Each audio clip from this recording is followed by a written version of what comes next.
Then came the most chilling moment. Near the water, just as another cat ball was discovered moved from its spot, something enormous crashed through the brush. Breath surged close, too close. A huff, low and guttural, followed by a charge that stopped just short. A bluff, a show of dominance, the kind that tells intruders they've crossed the line. Dude! That sounded like metal almost. That was a... Ugh! What? That something did just throw something. It just huffed? Right in the... Something just threw something. There's two. I told you, there's two now. But the night wasn't only hostility. Along the trail lay an antler, fresh, left right where they couldn't miss it. A gift, or perhaps an apology. A strange balance between aggression and offering, warning and acknowledgement. By the end, soaked to the bone and shaken, they reached the exit. Behind them, eyes still lingered in the tree line, glowing, unblinking, massive. Whatever lived in those woods hadn't just shown itself. It had spoken in its own way, through fear, through power, and maybe through gifts. Dude. What was that? I don't know. Something just got thrown, and I the stupid power button on my phone. What was that, man? That was super... That was right here. Hold on. Turn your lights out. We were behind. Turn your lights out. Lights out. Ugh. Hello?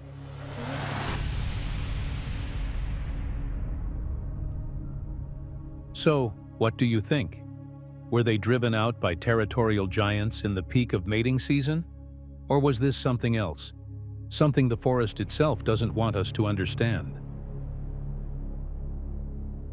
Out here, far from city lights, silence can feel heavier than sound. The forest doesn't welcome you loudly. It waits. It breathes.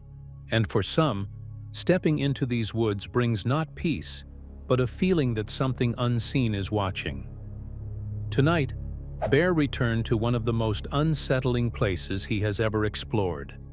A place he swore felt alive with eyes, with movement, and with a presence that refused to be ignored. The recording begins in the dark, his voice already uneasy. Fear crept in before he even spoke. At just 12 seconds in, his words tumble out in panic, whispering, "No, no, no," as if something was already too close, too real. The sense of dread is clear, the weight of the forest pressing down on him. Oh, man. No, no, no, no. No, no, no. No, no, no, no, no. No frickin' way, man. It's coming closer. Man, this place, I don't know what it is in here, man, but I have the worst feeling. Oh, man. I feel so sick in my stomach right now. Bear explains why he came back. The last time he walked this trail, he felt surrounded. Glowing eyes reflected in his camera lens, spread out like a circle tightening around him. He remembers feeling hunted, not just followed.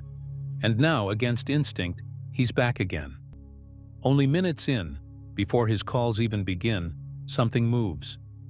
The forest cracks on the right, a sudden shift of weight in the brush. He freezes. A heavy sound drifts through, too strong for a bird, too slow for a deer.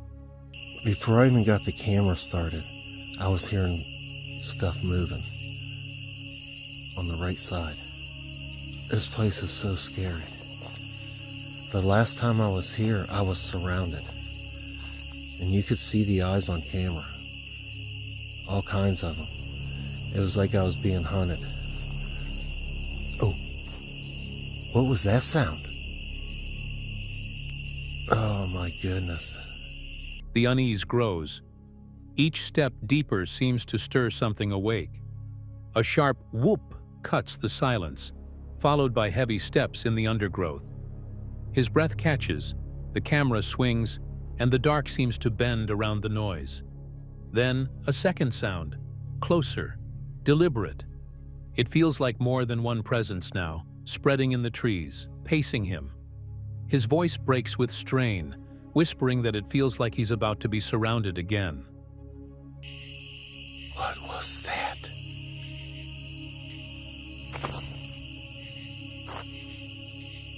No way. Man, I just about threw my back out. I started thinking I was about to be surrounded again already. It really sounded like there was a couple things moving towards me right back here. The deeper he goes, the harder it becomes to hold steady. Fear shows in every word, every pause. His body reacts as though the forest itself is pressing on him. His stomach turns, his muscles tighten. The camera shakes as he admits he can't keep going, that the pressure in the air is too much. And then, a shape. Not imagined, not a trick of light, but something pale against the dark. A head, white, tall, moving slightly, stands on the left side of the trail. Bear locks eyes for a moment too long, and everything unravels. The encounter overwhelms him. He cannot continue. Oh man, come on. No.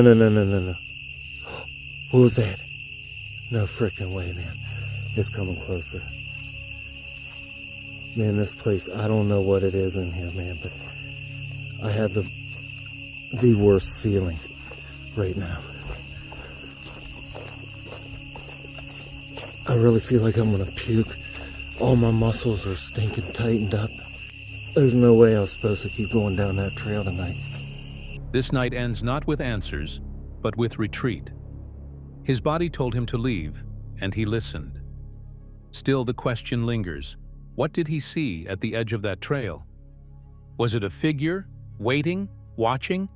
Or was it the forest itself, twisting his senses under fear?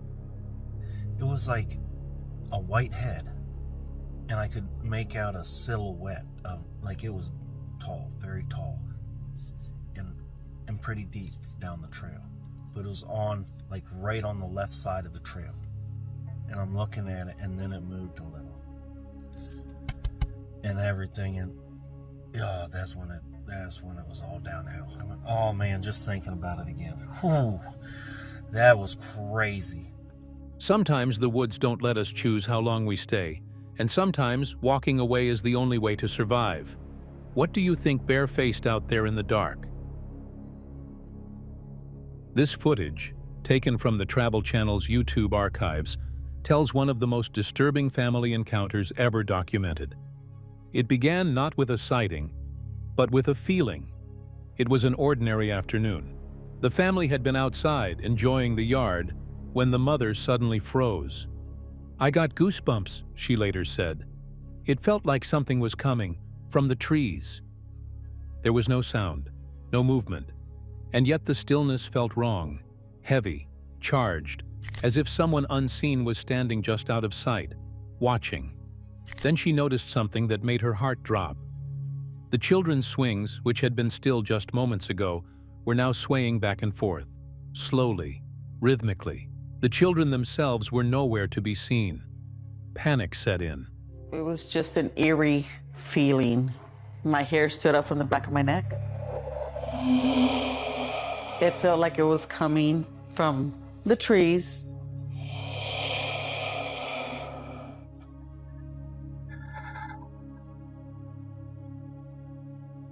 The kids, they weren't there. There was nobody. Both parents began shouting their names, running across the yard, searching desperately. And then they saw them, standing at the edge of the tree line, completely still, completely silent. "They looked frozen," the mother said, "like they weren't really there." The children were standing shoulder to shoulder, facing the trees, unmoving, as if in a trance. Tom! I was searching for them and yelling for them, but they wouldn't respond to us. Tom? April! It was scary. Tom! I was scared. You know, that's my son, my only son. Tom! To me, the military instinct is just try to find them. I think I see them. I ran through the bushes and the trees over there. Thank God that we found them. Tom. And I said, "What are y'all doing?" Tom, I'm glad you're okay. They were like kind of hypnotized, like they were in a trance-like state. When the parents rushed to them, the kids didn't speak at first. They simply turned, slowly, as though waking up from a dream. When the mother pressed them, they told her something that chilled her blood. "The man in black was calling us," they said. "He told us to come." Who was this man?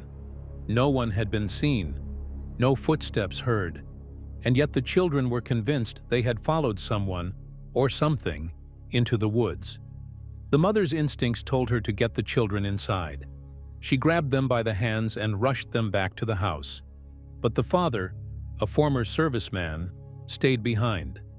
His training told him to investigate. The kids did say that they followed somebody.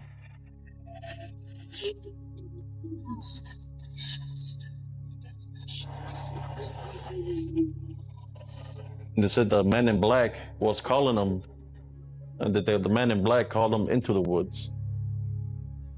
Man in black? It was kind of creepy, you know? Take them. I'm gonna find them. Come on, let's go back.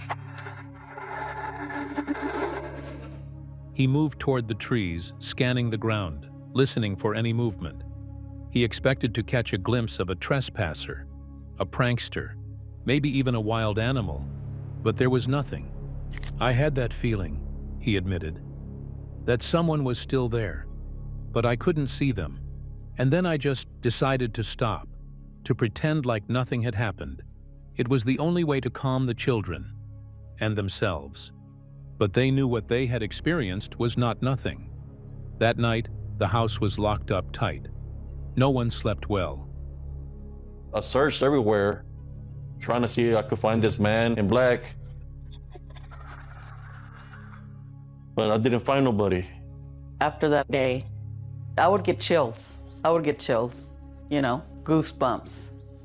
I tried to kind of like ignore the situation. I'm trying to think it's not real, but I was afraid. The mother kept replaying the moment over and over. The empty yard, the swinging swings, the children standing silent at the tree line.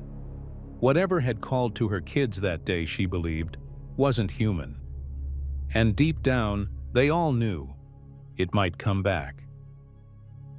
Footage courtesy of Destination America. This chilling account is taken straight from one of their most unforgettable episodes. A first-hand testimony from a seasoned camper. This wasn't a weekend getaway or a casual family trip. This was deep in the wilderness, remote, rugged, the kind of place you only venture into if you know what you're doing. No fun and games, no tourist campfires. This was survival country. As the sun dipped below the tree line, painting the forest in fading orange light, the group made a decision. Instead of stopping for the night on a mossy finger ridge, they pushed on, another half-mile before making camp. That choice would lead them straight into one of the most terrifying nights of their lives. We left the trailhead probably, I'm gonna say, around 2 o'clock. We ended up going probably about 1.5 miles past Camp Pleasant. They were tired but alert, trekking carefully through the brush when it happened. A sound, loud, heavy, violent, shattered the silence. "We stopped dead in our tracks," the camper recalled. "That crash was big, too big for a branch falling. Something made that sound. Before they could even process it, something else happened. A rock, a large one, came crashing down, landing just 10 feet to their left. It wasn't a random fall, it had been thrown. That's when it hit me," he said. "Someone was out there, or something fierce surged through them." And then all of a sudden we hear this crash. And we just kind of stopped. And the only thing that I could think of at the time was maybe we spooked an elk because the crash was pretty big. It sounded heavy. As we're peering to the left, all of a sudden here comes a rock. And it lands about 10 feet to the left of us. It was deliberately thrown. And at that point, time just kind of freezes. Were they being hunted? Was this an ambush? The forest felt suddenly alive with tension, every shadow now suspect. And then it happened again. Another rock, same size, same weight, landed in the exact same spot as the first. Deliberate, calculated. That's when it got real, he admitted. This wasn't random. Whatever it was letting us know it was there. As we're processing that, another rock flies and lands, almost hits the other one. Very accurately thrown. Lands about 10, 12 feet to the left of us again. And then it's just like, it got real at that moment. There was an overwhelming feeling of being in trouble, being in danger. Something felt very wrong. It was a very dreadful feeling. The group went into full panic mode and ran. The woods, once quiet, now seemed to close in around them. Every step felt heavy, every second stretched into slow motion. Adrenaline flooded their bodies, but it wasn't enough to drown out the dread. That's when the camper remembered. He had a .357 Magnum in his pack. He stopped, hands shaking, and pulled out the weapon. It was his only source of confidence in that moment. He turned, and that's when he saw it. Standing just beyond the tree line was a figure, massive, dark, its shoulders impossibly wide, its posture upright and powerful. I knew what I was looking at, he said. That was Bigfoot. Time seemed to freeze. The creature didn't move. It just stood there, watching. I don't know if you've ever been in a dream and something's chasing you and you're having a difficult time moving. It was almost like everything was in slow motion. I'm headed down the ridge at this point, and I remembered that I had a .357 in my backpack. I stopped, pulled out my gun, and just very quickly looked back. I saw a Bigfoot. In that instant, he had a choice. Fight or run. He could have taken the shot, but he didn't. Instead, survival instinct took over. He turned and ran, crashing through the forest, not stopping until he was far, far from that ridge. Even now, he says, the memory of those thrown stones still makes his skin crawl. And I knew exactly what was throwing the rocks at us at that point. It was very large. The light was faded to a point to where I couldn't make out facial features, but I was absolutely terrified. I can tell you without a doubt that was one of the scariest moments of my life. For most bushcrafters and wild campers, there's always that creeping thought in the back of the mind. What if someone or something is out there in the dark watching? For the YouTuber behind Swamp Valley, that nightmare came to life on a night he set out to film a simple wild camping trip with two of his friends. The plan was innocent enough. A night under the stars, a fire, and some laughs, all captured on camera for his channel. But as darkness thickened, he began to feel something was wrong. Shadows moved too easily. The silence of the forest carried weight. The unsettling feeling grew until he was sure he was being followed. At first, he picked up his pace, brushing it off as nerves. But the truth revealed itself in the most terrifying way. Out of nowhere, an unknown man lunged from the darkness and threw liquid toward him. Shocked, choking on fear, the camper bolted into the woods, his camera trembling as he ran. But his nightmare wasn't over.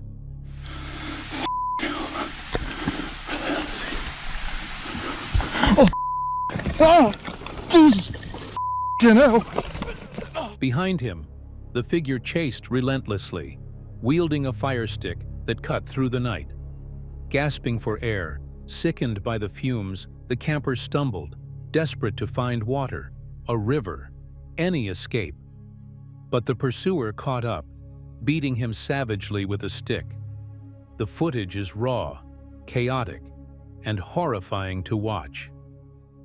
Viewers still argue whether the encounter was staged, or whether Swamp Valley genuinely captured one of the most disturbing attacks ever seen in a camping video. Scripted or not, the terror on his face and the brutality of the chase are undeniable.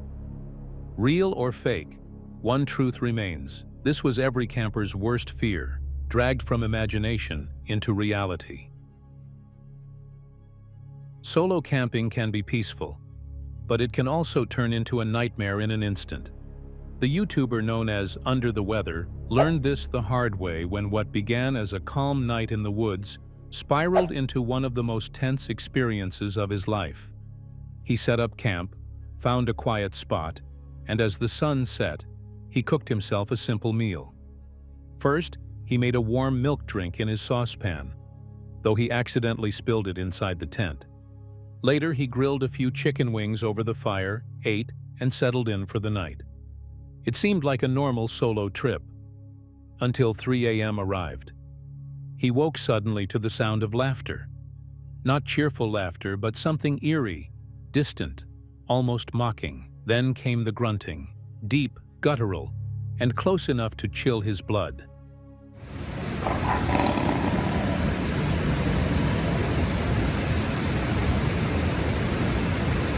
I've got a knife in here. Half asleep, he muttered into the darkness, calling out, "Hello?" But the noises didn't stop. Instead, the grunts grew louder, heavier, more menacing. Clutching a knife in his trembling hands, he whispered on camera, "I've got a knife in here." His face told the whole story, pure fear.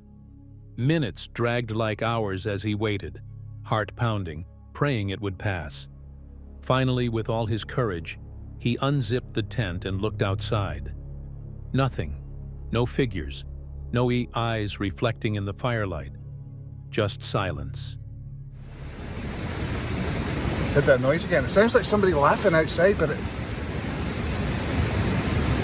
have no idea.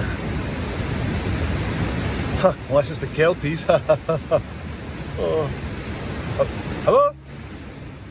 Still shaken, he lay back down, knife gripped tight against his chest. The rest of the night stretched painfully slow, every sound magnified. At dawn, he emerged alive, but the fear never left his voice as he admitted, it was the tensest night of his life. For him, that 3 a.m. grunting was more terrifying than any wild animal. In February 2012, the quiet town of Eugene, Oregon, was shaken by a discovery that would become one of the most talked about finds in modern Bigfoot research. Cliff Barackman talks about receiving a frantic call from fellow Bigfooter Toby Johnson. Something remarkable had been uncovered. When Cliff arrived, the ground before him was marked with enormous impressions, each footfall nearly 14 inches in length, spaced apart by a stride of over 42 inches. These weren't casual dents in the soil. They were deliberate, consistent, and formed a trail that spoke of a massive, bipedal creature moving purposefully through the area. Back in February of 2012, Toby Johnson, a Bigfooter down in Eugene, Oregon, gave me a frantic phone call. Apparently the find of a lifetime had just been discovered. Foot length always tended to be right around 14 inches, and the step length was going about 42, 43 inches. While out in the cold, damp environment, they knew documentation was not enough. This was evidence that demanded preservation. Measurements gave them numbers, but numbers could be debated. Physical casts, on the other hand, could silence skeptics, so, with urgency, they shifted from measuring to casting. Using the splatter cast technique, they began carefully pouring material into the deep impressions. Each step had to be handled with care, and if one wrong move were made, the integrity of the prints could be compromised. The moment was tense, but also filled with an almost electric sense of excitement. As Cliff explains, it wasn't until all those prints were captured in plaster right before his eyes that the sheer scale of what happened truly sank in. He realized he wasn't just documenting footprints. He was preserving a story left behind by something enormous. We had a big job to do in front of us. We decided to stop taking those measurements and start the casting process. And notice that we're using the splatter cast thing. We're basically taking a little bit of it and just dropping it in there. To get all those footprints in one location right in front of me, that is when I really understood what happened that night. There you go. But evidence, no matter how compelling, means little if kept hidden. Science demands evidence, and Cliff understood that. He describes how the process wasn't complete until the findings could be shared, analyzed, and debated by others. This wasn't about chasing legends, but rather it was about approaching the unknown with the discipline of science. Peer review, he emphasizes, is not optional. It is the step that transforms a personal discovery into something that can withstand public and academic examination. With this in mind, Cliff and fellow researcher Craig Flippy packed their casts and data and set out on a Bigfoot road trip, journeying eastward to Pocatello, Idaho, to bring their work before the wider community. 72. Collecting the data is one part of the scientific process, but peer review is another. Peer review basically means that you share your findings or your data with others. The peer review step of the scientific process should not be ignored. So Craig Flippy and I took a Bigfoot road trip out east, Pocatello, Idaho.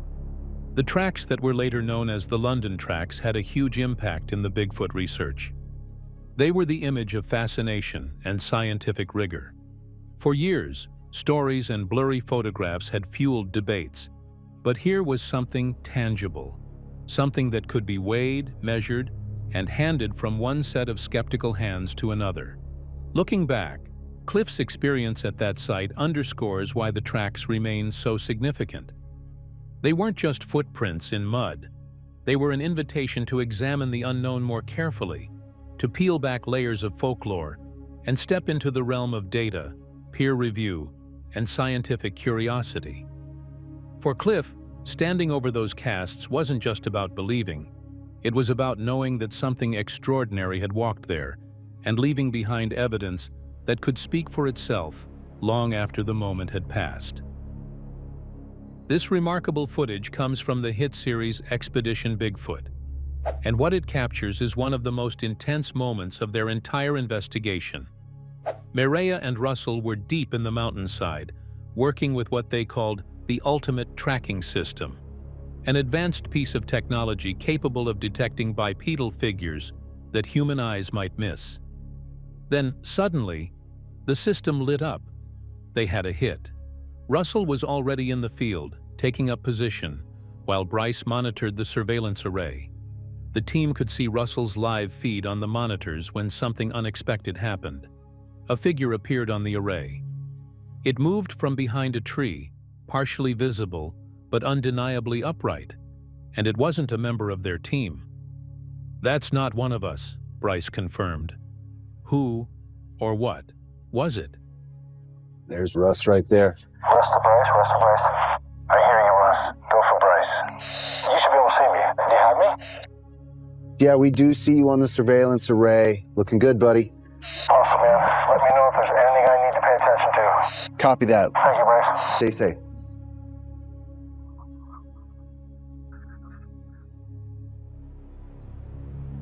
Hang on, up the hill a little bit. What the is that? We got a target here. Came up from behind a tree. Bryce quickly radioed Mireya, urging her to get closer to the target. Meanwhile, Russell scanned the soil beneath his feet, picking up disturbances, impressions, signs that something large had been moving through this area recently. And then things got even stranger. Holy. Hey, Maria, the AI's acquired a target coming up to you. It's really close. I'd say about 200 yards to the southwest, and it looks big. Are you seeing anything? I'm not seeing anything. I'm going to keep going in the southwest direction. Keep your eyes on it and let me know if it changes direction. All right, let's keep moving. Bryce spotted movement again. This time something was coming fast, heading straight toward Russell's position. Russell received the direction and immediately moved to intercept. His breathing quickened, the forest eerily quiet around him except for the sound of distant rain. Meanwhile, Mireya was still closing in on the first heat signature. That's when the team realized something shocking. They weren't tracking just one figure. There were two targets. I'm seeing a lot of stuff in the soil, disturbances. This whole area has been pushed up a little bit. As Mireya heads towards the heat signature, on the other side of the mountain, Russell searches his target area. A lot of stuff moving right through here. It's almost like I feel a little hidden sidewalk here. Holy. I am getting something coming up on Russ. Are you seeing that? Yeah, it's big. But the conditions were quickly turning against them. The mountain weather shifted without warning. The drizzle became heavy rain, and waves of dense fog began rolling in, cutting visibility to almost nothing. The tracking system started to fail. "We're losing signal," Bryce called out. With the storm worsening and the targets vanishing into the mist, the team was left with more questions than answers. Who or what were they closing in on? And were they the hunters or the hunted? One thing was certain. Whatever was out there had vanished just as quickly as it had appeared, swallowed by the fog. Russ for Bryce.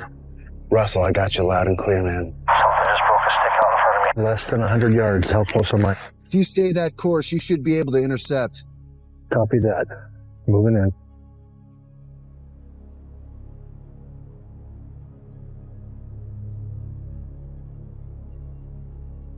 It's just incredibly hard right now with this terrain and this weather. Every snap of a branch, every haunting growl leaves the question, was this just a legend or something real lurking in the forest? Tonight's encounter may be some of the clearest evidence of Bigfoot yet. Share your thoughts and experiences below. And if these stories grip you, show your support with a like and subscribe. The search for the unknown continues.